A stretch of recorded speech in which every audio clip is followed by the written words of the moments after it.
it'll smoke and scare the heck out of the driver and the engine builder, by the way. It's been about 35 to 40 laps since everybody's been on pit road. Pit road will be a busy place. I'm sure 4 tires for everybody, especially Johnny Benson and Rusty Wallace. They done been to that movie. Yeah, I'm thinking Rusty's going to be happy to get him 4 more tires on his car. 136 laps in, just about 200 miles complete.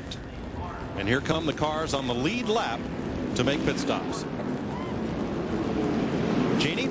Well, guys, this stop couldn't have come early enough for Todd Bodine. He's been having some handling problems out there. Tight in the middle and out of the turns. They're going to make some air pressure adjustments to all 4 tires they put in and take 2 rounds of wedge out. Steve Burns.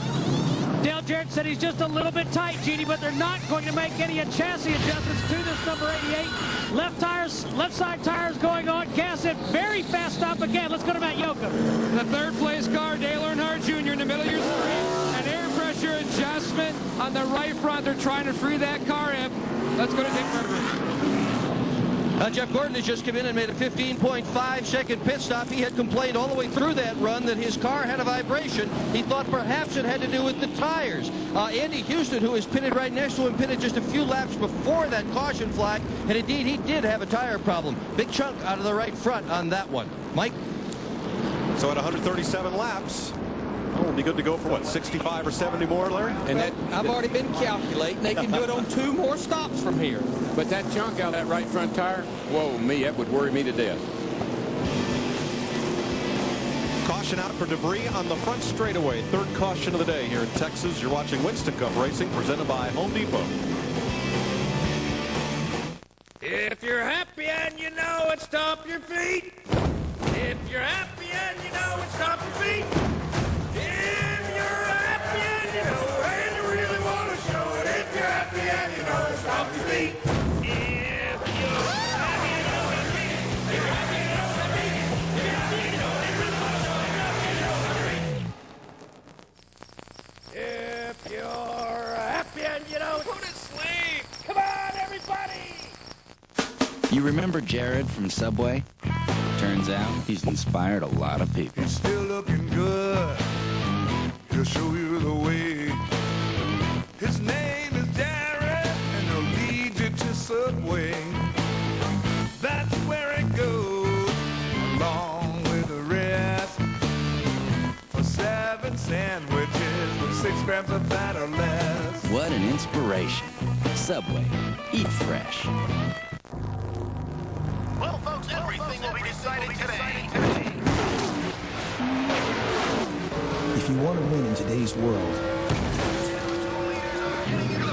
you can't afford to go it alone.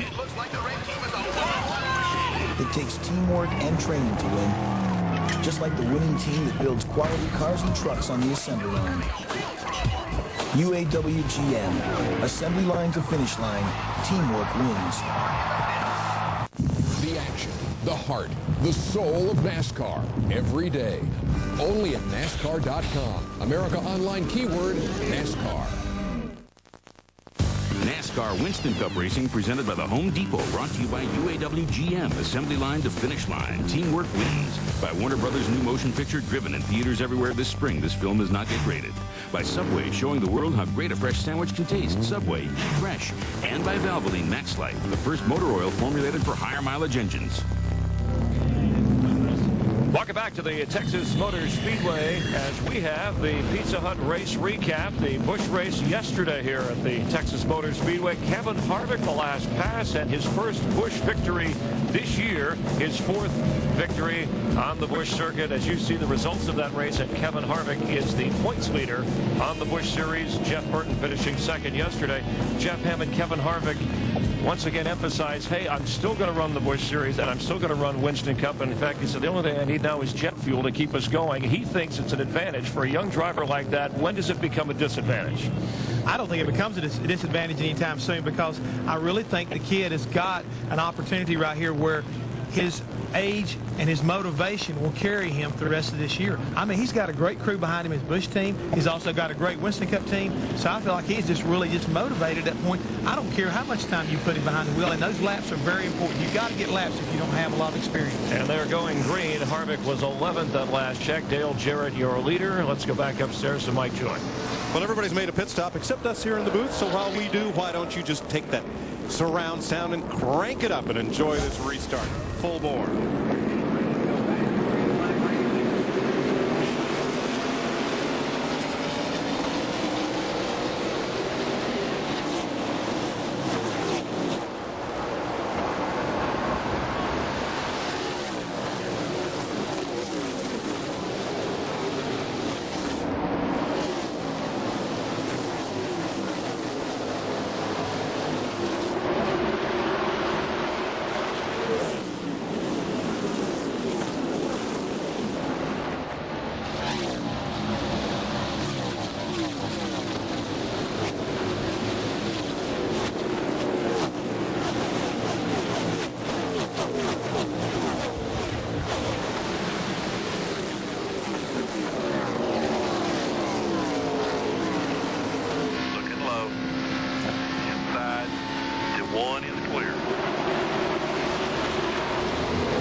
To the front.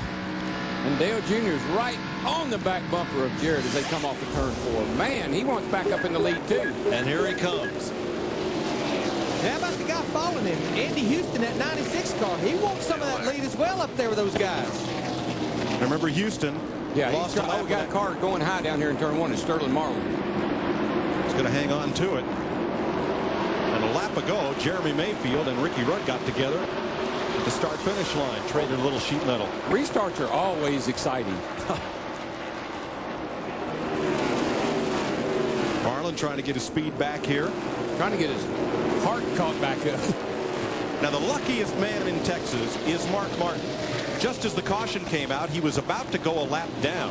When all the rest of the lead lap cars pitted, Martin stayed out and picked up 5 points for leading a lap. Here we go down into turn 1. I think you're going to see Sterling Marlin. He's going to get. Might have got a little help there. I couldn't really tell, but Kenson gave him a little shot. Looked like he might have got it into him right there and sent him up the hill. It's a great save. I know that.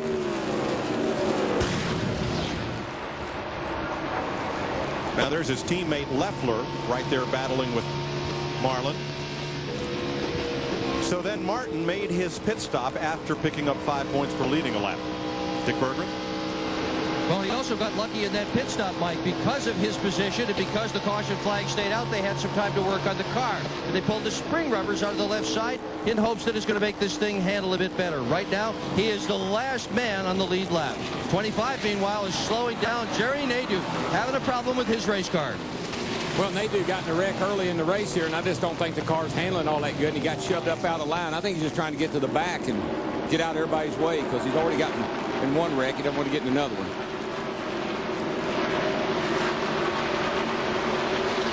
Back on point. Remember, after each of the restarts, those two Chevrolets of Park and Earnhardt have been very quick. It's a matter of time, though, on long runs, though, before Dale Jarrett runs them down. The whole DEI brigade right there. Steve Park, Dale Earnhardt Jr., Michael Waltrip. Of course, Michael back out there just trying to limp around after that wreck early in the race. But here's these two guys running first and second. Michael's going to have to take his car back to the Napa store. He needs some more pots.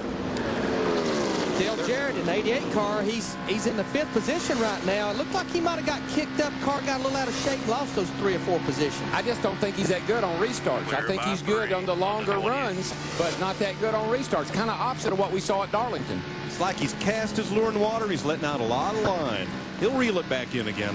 I can't express enough that this is a 500-mile race. We got a long way to go, and you got to take care of your equipment. About 225 miles completed here out of the 500. Went off in the corner, just touched that brake pedal just a little bit off that throttle, but he wasn't off of it for about 2 seconds. Back on that throttle off turn 4. Here we go down the front stretch, 189, 191, 194. Now remember, 96. This is 7 laps after a restart. He's got fresh tires on there, runs a little quicker. I look at Tony Stewart, who has given up as many as 3 positions in a lap in this run since the restart. Well, you're talking about time. They're running 29.20. They were running right around 30 flat before the pit stop, so they picked up a lot of speed since the last pit stop.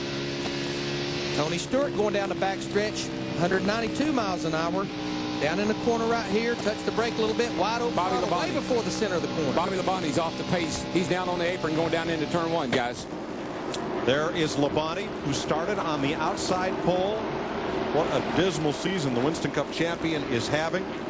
He crossed the line last time by, running in the 7th position. Car looked good. He's been running well, but he's got something majorly wrong. Steve? Guys, I just walked over to the crew. They looked at me and said he broke a rod. It was that simple. Looks like they're already packing up the crew.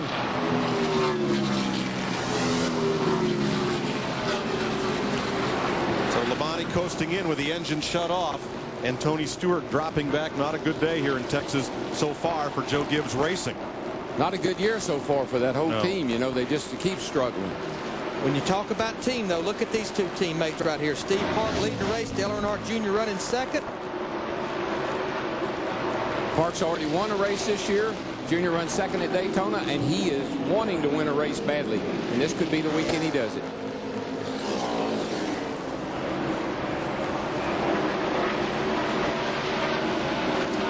Here's the Fox track compared to miles per hour on our 2 leaders right here. Looks like Junior actually drove into turn 3 a little harder than Park did, and it shows on the track because he caught him a good bit. They come off the corner about the same miles per hour, though, about 170, 172 on exit turn 4, down the front stretch right here. These 2 guys right here, Todd Bodine and Jeff Gordon, they have been working on each other ever since the race started. They've been fighting for that 4th and 5th spot the whole race. Except now it's 4 guys, Darrell. It's Todd, it's Jeff, it's Dale Jarrett, and it's Ricky Rudd all battling. That's 4 pretty good cars right there right now. They all look like their cars are handling well, and all the drivers look pretty comfortable. You know, Jarrett's not gaining on them right now. Looks like he's losing a little bit of distance to Gordon. Well, they may have made a change on that pit stop, you know, that he doesn't like, and he's just going to ride it out until the next time we get back in the pit. There's the interval from Todd Bodine to the race leader. About 2.8 seconds, fairly stable. Boy, Jeff Gordon really gets a run up off the corner, beats him back to the throttle, pulls right up on him. That old Yates motor in that 66 car, though, Robert Yates doing the motor for those cars, it takes over on the front stretch. And there he goes. He moves up and let Gordon go by. For more on Gordon, Dick Bergman. Well, we're going to tell you about Dale Jarrett instead. He is understeering. That car is pushing, and that is the symptom that we have heard drivers complain about most since arriving here in Texas. Some push coming in, some push in the middle, some push coming off. But that has been the common complaint rather than anything else, and that is what is affecting that number 88 car right now. Another pair of teammates close on the racetrack. Ricky Rudd, I talked to his crew chief, Michael McSwain, last night. He was out there trying to put a grill together where he could cook his supper.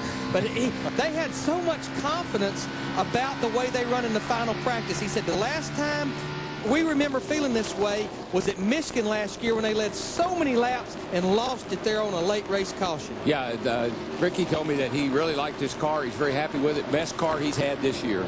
For the 3rd time this season, Bobby Labonte has failed to finish. Jeannie's with him.